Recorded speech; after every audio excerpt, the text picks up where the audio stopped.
Well, hello everyone, welcome back to Planet Coaster, and of course welcome back to Nemesis, the one-to-one recreation within the game Planet Coaster. Today we are going to finish off this side of the station. I say finish off, I mean start. We're going to do this queue line with the fencing all around here and everything, and do the scenery, and we're going to do the facade of the station. I've already got some facade of the station that I did a couple episodes ago just here, but we are going to well, not complete it, but bring it over this side, actually do this side of the station. Once this is done, I'm going to move over to this area and actually start the transfer track and the maintenance shed area. And the plan is, when that's done, we'll move over to here and then come full circle round, and that will basically be the recreation complete. So yeah, hope you enjoyed today's episode, and let's get into the time-lapse. Right then, so we're in the time-lapse now, and we're going to start off with making the queue line. Last episode I mentioned how I realised the lamppost pieces I used for the vast majority of the fencing throughout Nemesis would stick through the ground.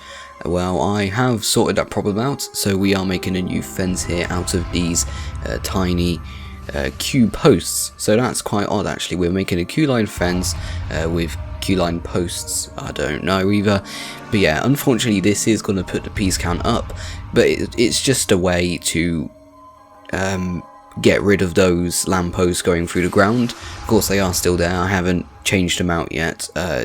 It's going to take a while to change all of them out, but I will of course do that, because yeah, they go through the ground where there needs to be a tunnel. I've done a POV of it, and yeah, the train just goes through them. So we are making this new sort of fence.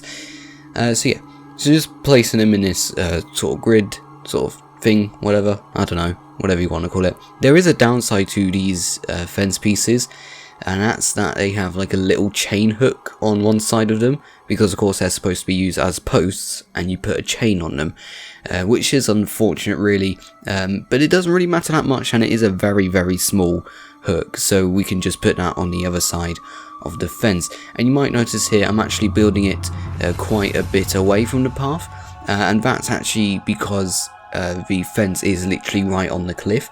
And so what I'm going to do, I'm just going to paint some concrete terrain on it to make it look like the queue line does actually go all the way to it. I also changed it a bit there because the top, the top row of poles doesn't actually connect to the main pole that holds the fence together. I don't know if that makes sense. It's actually the second from the top that holds it together. So that's what I did there. And they also have a wooden column piece underneath them. That's basically just to make it more complete, really, just make it look a bit more nice, purely aesthetic reasons that is, and not really just aesthetic reasons. It also helps with the terrain, because the terrain is very, very uneven right next to this cliff face, so it just helps put the fence into the terrain properly. So yeah, that's the main reason I'm doing that. Anyway, let's move on to the actual monster of the station facade, basically. So finished up the queue line and basically the scenery around the queue line. We're now starting the station. I don't know why I'm paused here. I don't know, I'll probably just keep going in a minute. I think I was paused here because I was trying to find an image of this part of the station, because I don't have any images of it. But yeah, so this is just like what it is on the other side of the station, and I'm basically going to be copy and pasting it over, and purely because it's basically the same thing. There's little to no difference on each side of the station, and so yeah, that's basically what I'm doing. Placing a ton of scenery pieces here, well, scenery pieces, I say the temple pieces, and also making sure not to clip them through the garden shed, because of course the facade is not visible from the inside of the station, so we can't have that clipping through the garden shed. And yeah, this is what I said, just copy and pasting that wall and, you know, the pieces around, because it's basically the same really, just rotated a bit. Maybe it's very, very slightly different, but it's just not really that different at all. It's more or less the same thing all around the station. The only difference is the top of it, where it has its spine, and we're not actually going to do the top just yet. We're going to do the entire walls of the station, and then we're going to move on to the top. I feel like that might just be an easier way of doing it. So yeah, just you know, making sure none of the pieces clip through each other, because the bone temple pieces need to be the main pieces on the outside. They need to basically be the final piece, the final layer, if that makes sense. So yeah, that's basically what I'm doing. You know, just, you know, making these temple pieces a bit bigger, placing them next to each other to make it look like the bone is actually sticking out and it isn't just a flat wall, because I kind of got that feeling when I was building this, that it kind of looked like a flat wall. It didn't really look 3D enough, if you get what I mean. So that's why I'm placing a bit more of the temple pieces down on the roof as well, just to make it a bit more 3D, you know, a little less flat basically. And so yeah, you might see me starting some of the roof, but this is just where it curves over to the roof. I'm not actually doing the roof yet, as I've already said. So yeah, just placing down more of these wooden column pieces for the... what exactly is this? I feel like this is just more of the bone structure, but with blood on it. I don't actually know, to be completely honest, what those the cross sections are supposed to be on the Nemesis facade. So yeah, should be starting the other side of the station now. If I am, sometimes I don't know why I pause for a second to Planet Coaster. It's probably because I'm watching something on my iPad. Whenever I build in Planet Coaster, most people would listen to music, most people just do it in silence. Me, I just have my iPad next to me and I actually put something on Netflix, or maybe a YouTube video. I think I was watching season 2 of Disenchantment whilst building this part. Disenchantment's on Netflix, hashtag not sponsored. But yeah, so starting this side station, once again just copy and pasting it, because it's the same thing, like I've said already, with very slight differences, which is why I'm actually making a second wall here to differentiate it a bit and make it a different pattern to the existing one. So yeah, there you can see me just rotating it a bit, make it look a bit different, vary it a bit more, and just placing that crisscross on the top as well, because I think it is on the top in real life. If you know what that crisscross is actually supposed to be, please comment down below, because I'm actually really curious on what it's supposed to be. I have no idea if it's supposed to be the bone covered in blood, or maybe, I don't know, is it supposed to be his arteries or veins? I don't know. But please comment down below if you know what it's supposed to be. Just varying the piece just a bit more and make it stand out a bit, you know, so it's not carbon copy. Yes, it's copied over, but so it doesn't look exactly like the one next to it, basically. Doing this sort of, what's it called? Like a sort of a sticky out piece in between them. Now, it's very tricky to get this right. I still haven't got this right, so I think I might go back into Planet Coaster and redo this part. It's like, it sort of sticks out like a main bone joint, like 3 bones connecting to it, and it's like a main joint, if you get what I mean. So it's very hard to actually make that stick out and make it look like a joint. But yeah, I will go back into Planet Coaster and try again, making a third wall variation now, because I didn't want to use one I've already used, if that makes sense. And yeah, so just putting that right there, and I think I just end up using the first wall for the 4th one.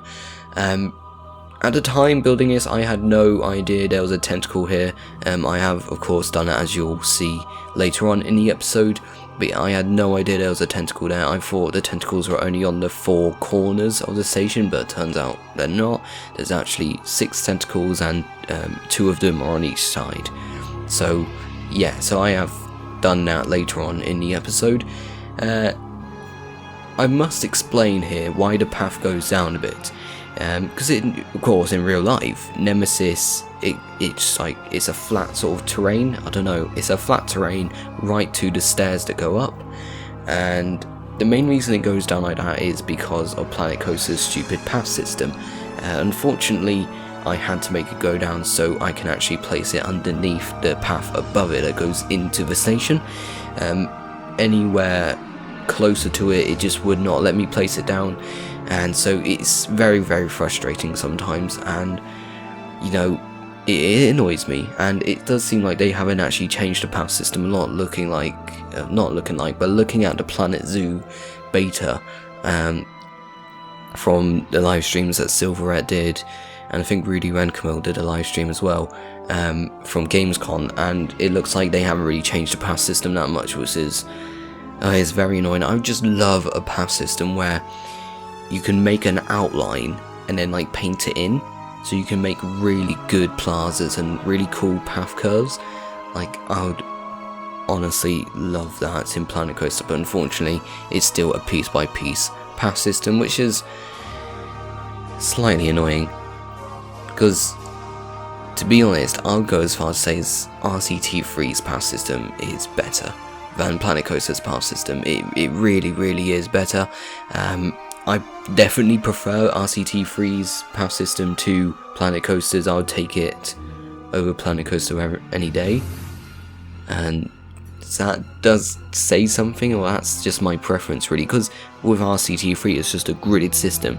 You can literally place a path anywhere.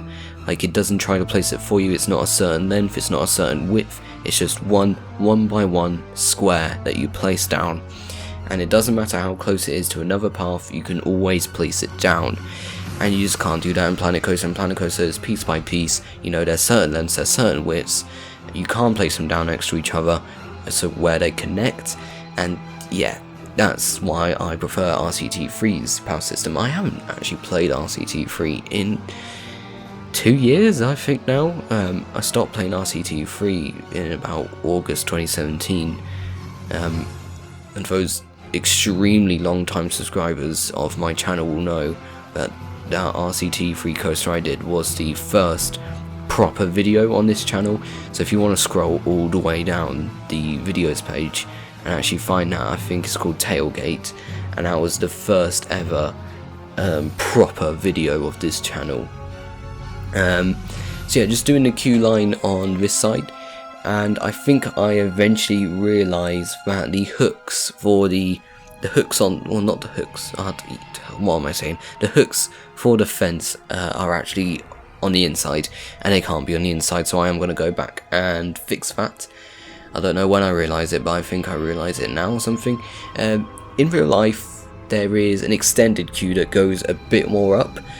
Now, of course, that's not been used for years and years. It's not been used for so long. It's kind of overgrown with weeds and grass. The fences are still there that go up, and it goes around the 0G stall, I think. Hang on. I'm trying to figure out where the extended queue line actually goes.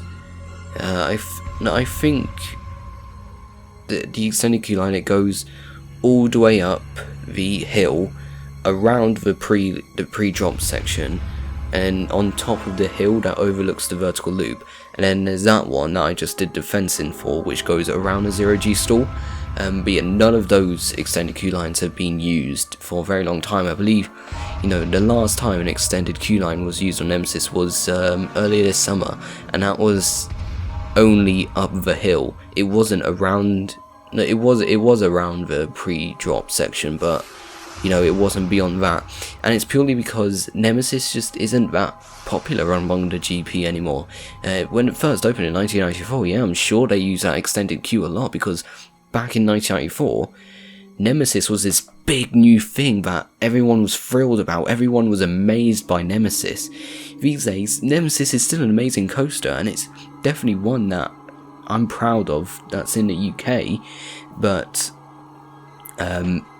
compared to other coasters in the park, it's not as popular not as popular among the GP, basically, because the GP's way of logic and roller coasters is that bigger is better, which is why the Smiler always gets the highest wait time, because of course the Smiler is the most inversions, it's the biggest coaster in the park, so it gets the highest wait times, not because it's throughput, because I think Smiler does have a decent throughput, and one very similar to other coasters in the park. But yeah, Smiler is just, it's the most popular one. Even though it had its accident back in 2015, it's still the most popular coaster in the park. And, you know, it's just annoying that the GP think that bigger is better, because it's really not. I can think of a ton of coasters that are much smaller than the Smiler, but a lot better than Smiler. To name one, of course, Nemesis, name another, Wicker Man, name another, Sword of Ride, name another. Actually no, Swarm's not bigger.